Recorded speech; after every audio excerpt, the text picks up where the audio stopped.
Hi everyone, welcome back to my channel cam solution for you. कैसे हैं आप सभी स्टूडेंट्स। आज हम पढ़ने वाले हैं क्लास 11th का चैप्टर नंबर 1, जिसका नाम है रसायन विज्ञान की मूल अवधारणाएं, basic concept of chemistry. Students, आज से आपको क्लास 11th की पर डे एक वीडियो केमिस्ट्री की मिलेगी और 12th क्लास की एक वीडियो भी आपको मिलेगी।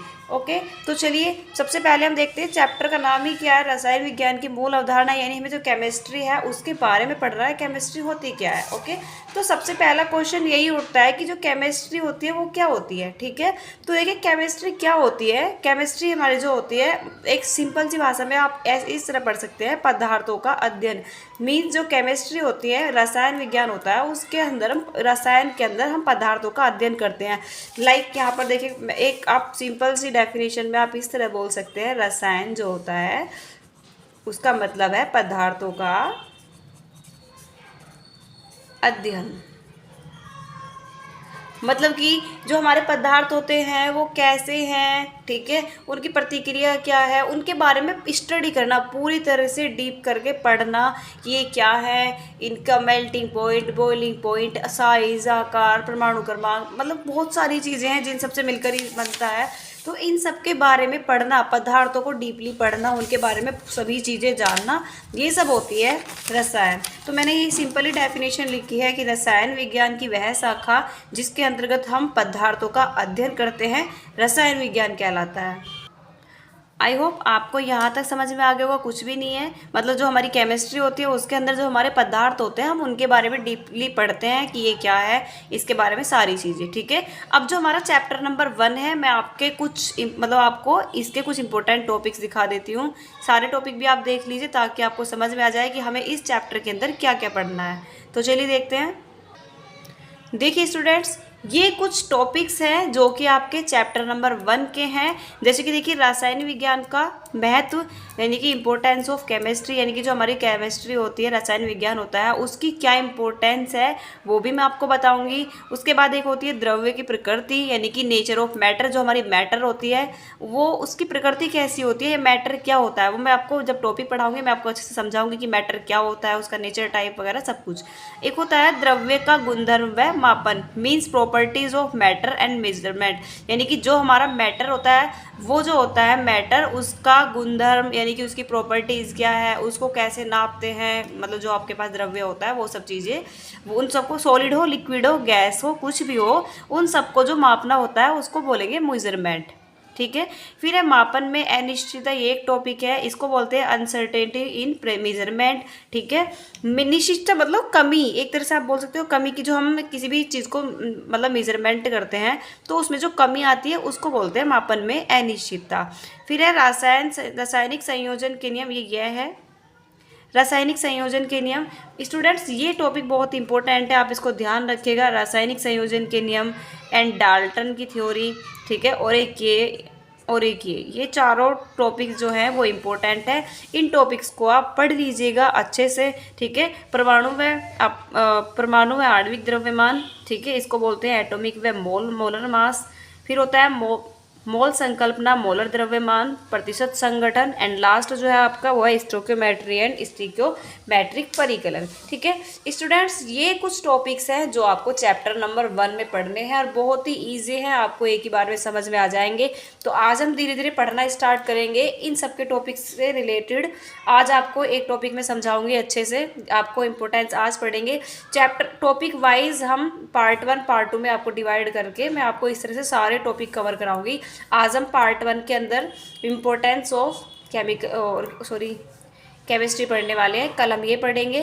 इस तरह से हम टॉपिक वाइज पढ़ते जाएंगे। ठीक है, तो चलिए देखते हैं। फिर देखिए स्टूडेंट्स, अभी तक हमने समझा कि केमिस्ट्री होती क्या है। ठीक है, ये चीज़ें आपको समझ में आ गई। अब आपको स्टूडेंट्स ध्यान रखना है, ये जो आपका चैप्टर नंबर 1 है, इसमें आपको कुछ चीज़ें पता होनी चाहिए। लाइक आपको परमाणु क्रमांक, अब देखिए परमाणु क्रमांक क्या होता है, परमाणु क्रमांक और परमाणु भार, परमाणु भार, ये दो चीज़ें आपको पता होनी चाहिए।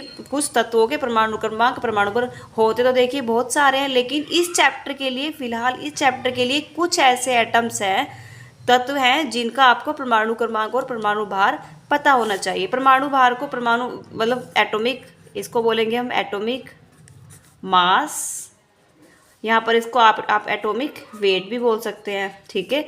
और ये आपका क्या होगा, एटॉमिक नंबर। ओके, जो एक परमाणु क्रमांक होता है इसको हम ए से डिनोट करते हैं, सॉरी जेड से डिनोट करते हैं। और यहाँ पर जो परमाणु भार होता है इसको हम ए से डिनोट करते हैं, ठीक है। ये चीज़ें आपको समझ में आई। अब देखिए मैं आपको कुछ इंपॉर्टेंट एटॉमिक नंबर बता देती हूँ, उनके परमाणु मतलब परमाणु क्रमांक और परमाणु भार बता देती हूँ, ताकि आप वो चीज़ें बस याद कर लीजिए, आपके लिए फर्स्ट चैप्टर के लिए काफ़ी होगा, ठीक है। तो देखिए मैं आपको ट्रिक बताऊंगी, कोई भी टीचर ट्रिक नहीं बताता, वो आपको डायरेक्टली याद कराएगा कि आप इनके एटॉमिक नंबर और एटॉमिक मास याद कर लीजिए। मैं आपको एक ट्रिक से बता रही हूँ, आप याद कर सकते हैं। देखिए आपको एक शब्द याद रखना होगा, चोन काश। बस इस वर्ड को पहले आप याद रखना होगा। चोन काश का मतलब देखिए CHO, चोन, ठीक है। CHO, चो, न से क्या बनेगा आपका N, चोन। का से आपका के, का से आपका CA, का। और सा से बनेगा आपका सा, CHONCAS, चोन कास, ठीक है।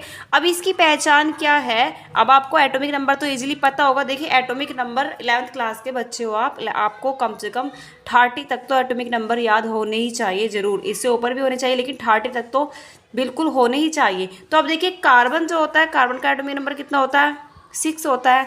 हाइड्रोजन का 1 होता है। ऑक्सीजन का, अब देखिए आपको बता दूं, जो हमारा एटॉमिक मतलब जो यहाँ पर हमारा जो तत्व होता है उसके यहाँ पर लिखते हैं हम एटॉमिक नंबर, जिसको आप क्या बोलेंगे जेड, और यहाँ पर लिखते हैं हम एटॉमिक भार, जिसको बोलेंगे ए। इतनी चीज़ें समझ में आई आपको, ठीक है। अब देखिए यहाँ पर नाइट्रोजन का कितना होगा 7, कैल्शियम का कितना होगा 20, और सल्फर का कितना होता है 6, ठीक है। तो ये चोन कास से पहचान क्या करनी होगी कि इसके अंदर ऐसे तत्व आएंगे जिनका परमाणु भार उनके परमाणु क्रमांक का डबल होगा। आप समझ रहे हैं। अब देखिए बस हाइड्रोजन का ध्यान रखना है, हाइड्रोजन का 1 ही होगा। 6 दूनी 12, 8 दूनी 16, 7 दूनी 14, 20 दूनी 40, 16 होगा, 16 दूनी 32। देखिए इजीली आपने बस आपको ये वर्ड याद रखना है, आप खुद से कर सकते हैं। तो एक ट्रिक आपकी ये हो गई, चोनकास वर्ड याद रखना है। चोनकास से आपको पता चलेगा कि जो आपका एटॉमिक भार होगा वो एटॉमिक परमाणु के परमाणु क्रमांक का डबल होगा, ठीक है। दूसरी चीज़ आपको एक डिजिट याद रखनी है 3 4, 3 4 इजीली पढ़ लोगे। 3 4 के बाद आपको सीधा जाना है 9 पे। आप देखिए 2 2 का गैप करते चलिए, 9 11 13 15 17 19 कर सकते हो इजीली याद, ठीक है। अब देखिए अब यहाँ पर मैंने कोई एटॉमिक नंबर लिखूंगी, मैं आपको समझाने के लिए इस तरह से बता रही हूँ। देखिए 3 एटॉमिक नंबर किसका होता है, लिथियम का, ठीक है। यानी कि जो ये ट्रिक होगी इसमें डबल का एक ज़्यादा होगा, यानी कि डबल तो एटॉमिक मास होगा लेकिन उसमें एक और एक्स्ट्रा करना है। आप समझे। देखिए 3 किसका होता है, लिथियम का होता है, यानी कि 3 दूनी 6, 6 और 1 7। देखिए 4 किसका होता है, बेरिलियम का, बेरिलियम का कितना होगा 4, 4 दूनी 8, 8 और 1 9। 9 किसका होता है बताइए जरा, नाइट्रोजन का, सॉरी फ्लोरीन का होता है, फ्लोरीन, नाइट्रोजन का 7 होता है। 9 किसका होता है, फ्लोरीन का। मीन्स यहाँ पर क्या जोड़ेंगे आप, 9 9 दूनी 18, 18 और 1 19, यहाँ पर 19 हो जाएगा। 11 किसका होगा, सोडियम का, यहाँ पर कितना हो गया, एल्यूमिनियम होगा। 50 होगा फॉस्फोरस का, 17 होगा क्लोरीन का, ये होगा हमारा पोटेशियम का, ठीक है। तो देखिए यहाँ पर मैं लिख देती हूँ 9 11 13 15 17 19। इतनी चीज़ आपको समझ में आ गई। अब आपको डबल में 1 प्लस करना है, ठीक है। 19 दूनी 38 और 1 39, 13 दूनी 26 और 1 27, 15 दूनी 30 और 1 31, 17 दूनी 34 और 1 35, 19 दूनी 38 और 1 39। मैंने कहीं मिस्टेक कर दी, ये 11 है, 11 दूनी 22, यहाँ पर 23 आएगा, ओके। और यहाँ पर कितना हो जाएगा आपका 39। तो आप समझे, आपको सिर्फ ये लाइन याद रखनी है, उससे आप इन तत्वों के एटॉमिक भार निकाल सकते हैं। आपको ये शब्द याद रखना है, इससे आप एटॉमिक भार निकाल सकते हैं। और कुछ है वो आपको खुद से याद करने पड़ेंगे, जैसे क्रोमियम होता है, क्रोमियम का देखिए कितना होता है 24, और उसका जो एटॉमिक मास होता है वो होता है आपका 52। 2। एक आपको ध्यान रखना है फेरस, फेरस का होता है 26। अब इसमें देखिए +4 का फ़र्क है, इसमें भी 4 का फ़र्क होगा। 26 दूनी 52, 52 और 4 कितने हो जाएंगे आपके 56 हो जाएंगे। एक आपको याद रखना है कॉपर का, कॉपर का 29 होता है, 29 का आप कितना लिखेंगे 63.5। ठीक है, और भी बहुत सारे हैं, आपको ये चीज़ समझ में आ गई होगी आशा करती हूँ। ठीक है, तो मैं आपको यहाँ पर क्लियरली लिख के दिखाती हूँ ताकि आप अच्छे से समझ सके। देखिए मैं यहाँ पर लिख देती हूँ ताकि आप देख लें।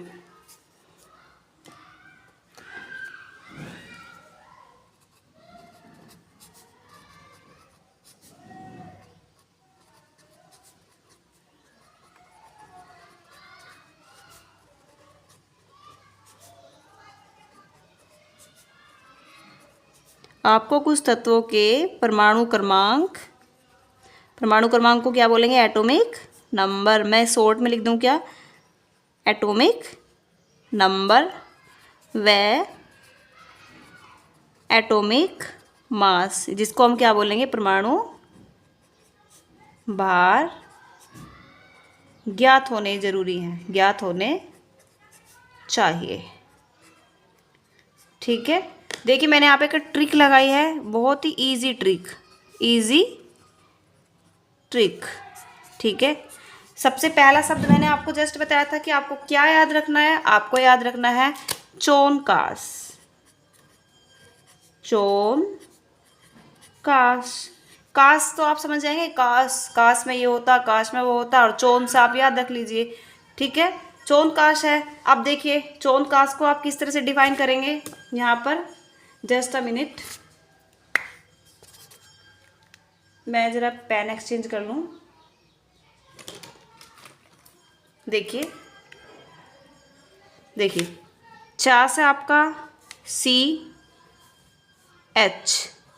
ओ का ओ जाएगा ओ ना, चोन। इतना समझ में आ गया। का को आपको CA बनाना है ना कि के, चोन का शा को आपने से कर दिया। ठीक है, अब इस चोनकास की पहचान क्या होगी आपको यहाँ ही लिख देती हूँ मैं। चोनकास का मतलब है, यहाँ पर लिख देती हूँ कि एटॉमिक नंबर का दुगना, एटॉमिक नंबर का 2 गुना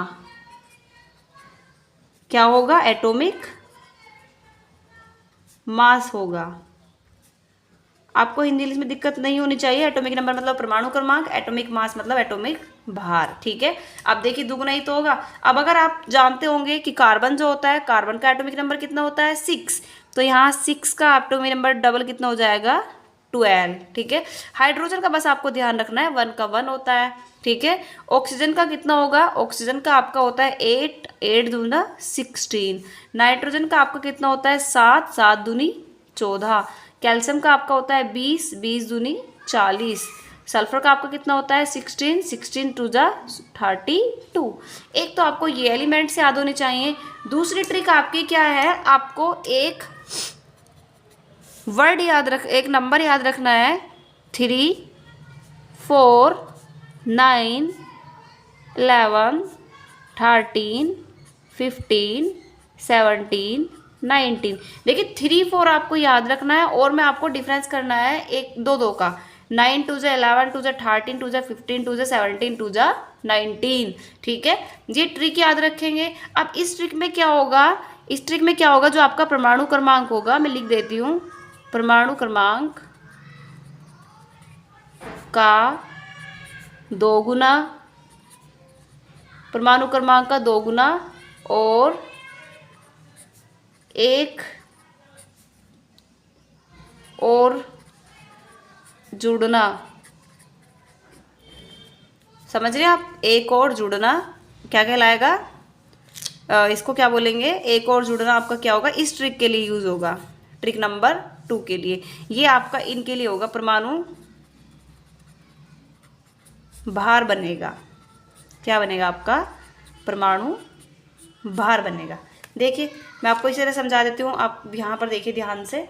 देखिए लिथियम का कितना होता है, 3 किसका होता है, लिथियम का होता है। मैंने यहाँ पर लिथियम लिखा है। ठीक है, मैं पहले आपको नंबर ही लिख के दे देती हूँ। इसका होता है बेरिलियम। नाइट्रोजन का इसका होता है फ्लोरीन। ठीक है। यहाँ पर सोडियम का हो जाता है 11, एल्यूमिनियम का होता है 13, 15 हो जाएगा आपका फॉस्फोरस का, क्लोरीन का 17 होता है, 19 होता है आपका पोटेशियम का। ओके, देखिए ये चीज़ें आपको क्लियर है। अब देखिए लिथियम का कितना था यहाँ पर 3, तो यहाँ पर 3 हमें दोबारा से आपको यहाँ पर लिख देती हूँ ताकि आपको समझ में आ जाए इजीली।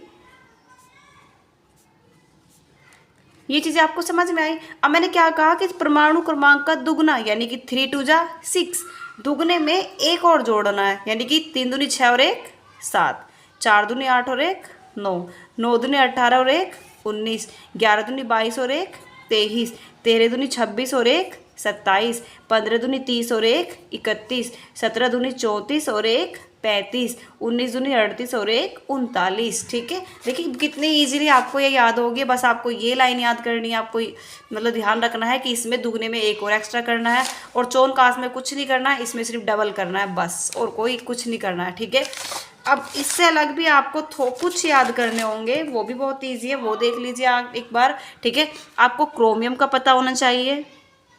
ठीक है, क्रोमियम के बाद में आपको फेरस का पता होना चाहिए, फेरस के बाद में आपको कॉपर का ज़रूर पता होना चाहिए, कॉपर के बाद में आपको AU AG का ज़्यादा इंपॉर्टेंट है, AG का पता होना चाहिए। ठीक है, एंड जिंक का भी आपको पता होना चाहिए, आइब का भी आपको पता होना चाहिए। ठीक है, जैसे आपको देखिए कॉपर का कितना होता है 24, तो 24 का हो जाएगा आपका 52।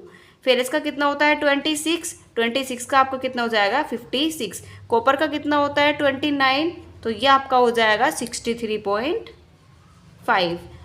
ठीक है, सिल्वर का होता है मे बी 47 होता है, और इसका होता है 79, तो 47 का आपका हो जाएगा 108, और इसका गोल्ड का होता है आपका 197। ठीक है, जिंक का आप सभी को पता है कितना होता है 30 होता है जिंक का, और इसका आपका हो जाएगा 65.4। ठीक है, 65 भी आप लिख सकते हैं, कोई दिक्कत नहीं है। और आयोडीन का होता है आपका 53, और इसको आप यहाँ पर लिख सकते हैं 127। ठीक है, ये चीज़ें आपको क्लियर हुई। तो ये कुछ एटॉमिक नंबर हैं जो कि आपको इस चैप्टर में याद रखने हैं, बहुत ही आसान है। बस आप ये ट्रिक याद रखिएगा, इस ट्रिक से आप इजीली कर सकते हैं। यहाँ तक तो आप बहुत इजीली कर सकते हैं, कोई दिक्कत नहीं। चोनकास को पढ़िए, चोनकास में यानी कि CHON CASS इसका डबल एटॉमिक नंबर आपको पता होना चाहिए। अगर आपको एटॉमिक नंबर ही नहीं पता होंगे तो आप एटॉमिक मास निकाल ही नहीं सकते। ठीक है, तो एटॉमिक नंबर आपको जरूर याद रखने हैं, कम से कम 30 तक आपको एटॉमिक नंबर याद रखने हैं, और इस ट्रिक को लगाना आपको इजीली याद हो जाएगा कि किसका क्या होता है। ठीक है, यहाँ तक आपको कोई दिक्कत नहीं है।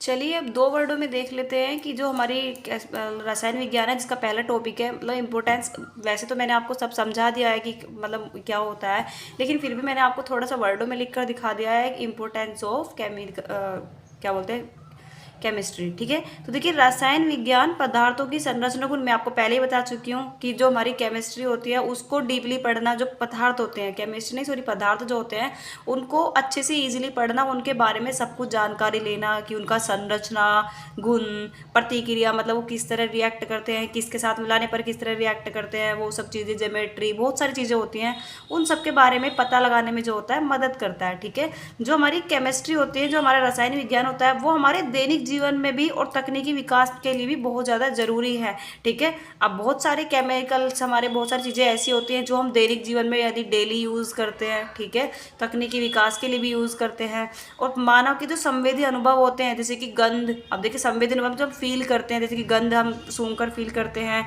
या फिर मतलब स्पर्श मतलब हाथ लगाकर पता करते हैं, या फिर रूप रस, इस तरह से जो पता करते हैं, इन सब के पीछे भी हमारी क्या होती है, केमिकल रिएक्शंस होती हैं। ठीक है, तो बहुत सारी इंपॉर्टेंस हैं इसके। ठीक है, ये कोई टॉपिक एग्जाम में आने वाला नहीं है, लेकिन स्टूडेंट्स आपको इस बारे में ज़रूर पता होना चाहिए कि जो हमारी रासायनिक विज्ञान होता है उसकी इंपॉर्टेंस क्या होती है। ठीक है, इंटरेस्टिंग है, बहुत ही अच्छा है। अब हम कल जो पढ़ेंगे स्टूडेंट्स, कल हम अगला टॉपिक पढ़ेंगे। अगला टॉपिक है आपका द्रव्य का क्या था, द्रव्य की अवस्था में भी ये टॉपिक होगा। तो नेक्स्ट टॉपिक हम पढ़ेंगे कल।